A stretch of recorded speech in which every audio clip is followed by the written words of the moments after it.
সম্প্রতি শক্তিশালী ভূমিকম্পে ক্ষতিগ্রস্ত মিয়ানমারে বাংলাদেশ সশস্ত্র বাহিনীর মানবিক সহায়তা অব্যাহত রয়েছে। মঙ্গলবার 120 মেট্রিক টন ত্রাণ, জরুরি চিকিৎসা সামগ্রী ও অন্যান্য মানবিক সহায়তা নিয়ে নৌবাহিনীর জাহাজ বানৌজা সমুদ্র অভিযান মিয়ানমারের উদ্দেশ্যে চট্টগ্রাম বন্দর ত্যাগ করেছে। এর আগে প্রধান উপদেষ্টার নির্দেশে দেশটিতে 2 ধাপে সেনাবাহিনী ও বিমান বাহিনীর পরিবহন বিমানের মাধ্যমে 31.5 মেট্রিক টন ত্রাণ সামগ্রী সহ উদ্ধার ও চিকিৎসা সহায়তাকারী দল পাঠানো হয়েছে।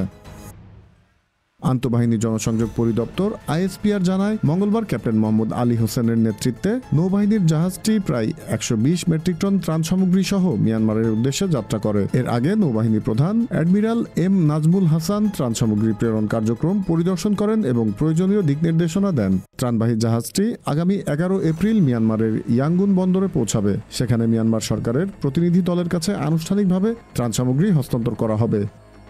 Z news, Dhaka.